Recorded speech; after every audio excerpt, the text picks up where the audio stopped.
What's up? My name's Jared. Welcome to my website, thelast50.com. So for those that don't know my story, here's the brief version of it. At my worst, I was about 400 pounds, and I can only guess that that's how much I weighed because I really didn't know. I didn't have a scale that could tell me anything above the 350 on the scale. But looking at the size I was and things like that, I was pretty damn close to 400 pounds. And I'm down to 242 pounds. So I've lost over 160 pounds, and I'm on my last goal here of getting down to 200 pounds before I try to get my next goal going of being athletic and all that stuff. So one thing that I get messages about a lot is how do I get started with meal plans and what do I eat and those type of things. So I kind of wanted to put a little video together to kind of show you how to get started with planning your meals and things like that. So let's do this. First thing that I recommend you do is sign up for a free account at this website. It's called Weightix, Weightix.com. It's free. You just got to get on a waiting list because it's in a beta status right now. And what Weightix will do is it will calculate what you need to eat as far as calories, carbohydrates, fat, and protein. And then Weightix will sync that to your MyFitnessPal account. And it's as simple as putting food into MyFitnessPal, and I'll show you that in a second.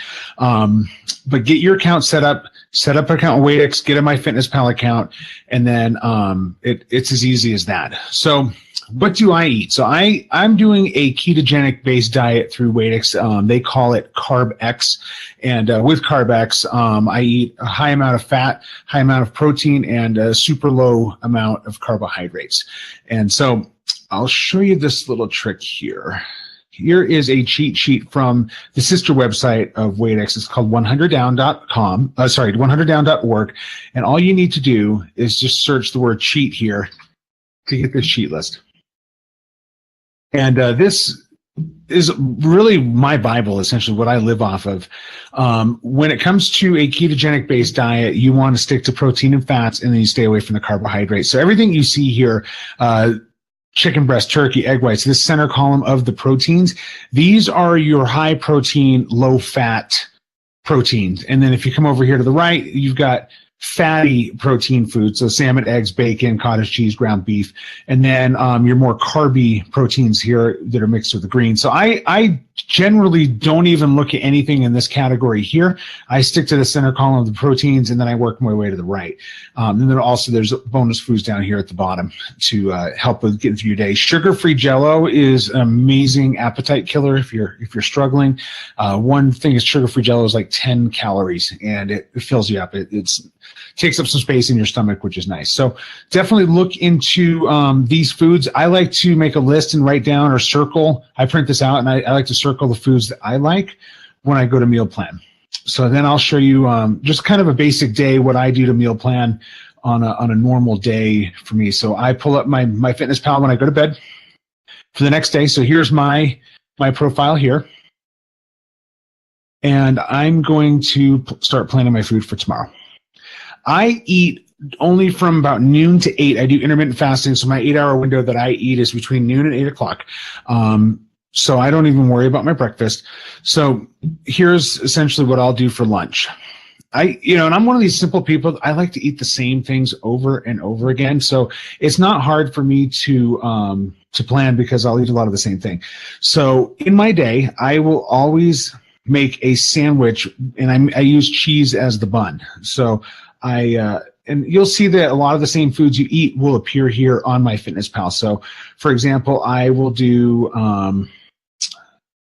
let's see here, turkey breast, and usually I'll put some ham in there, and then I'll do my cheddar cheese as my bun, and then sometimes I'll add chicken breast as well. So my sandwich will be turkey, chicken, and ham, and I've put 2 slices of each.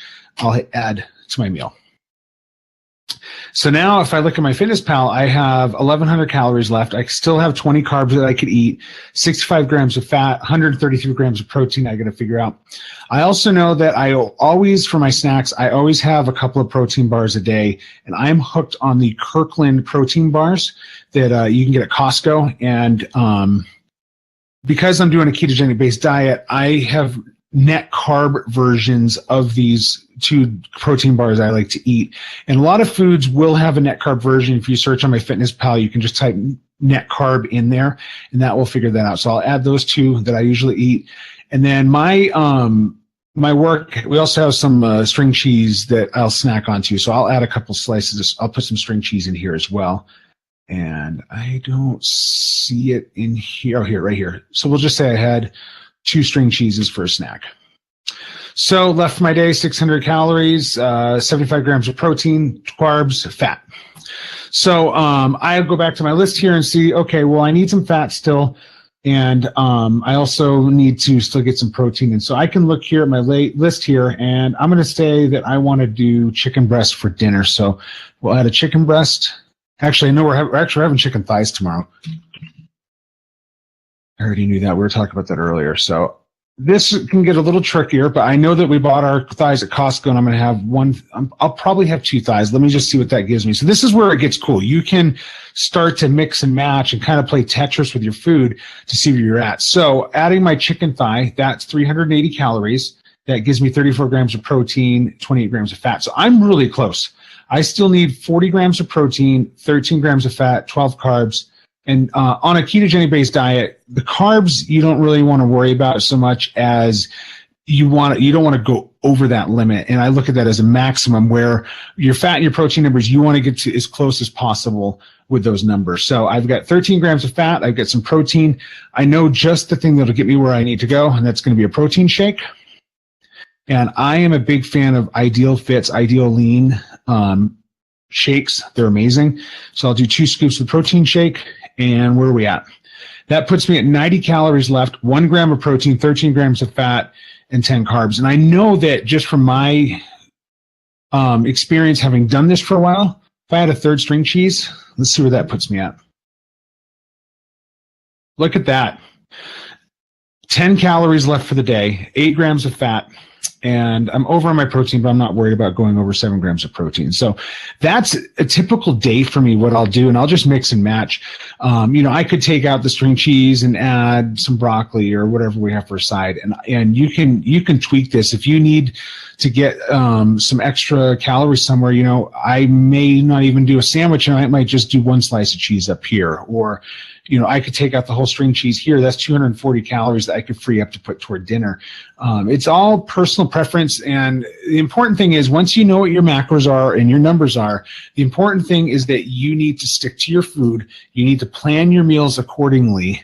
And you can eat anything you want so long as you are sticking to your meals. So check that out. 100down.org is a great resource. Brian, who created the Weightix website, the program, as well as his blog, tons of information. And it's his website that's helped me lose so much weight. And I hope you can do the same thing. And I hope this helps you. Thank you.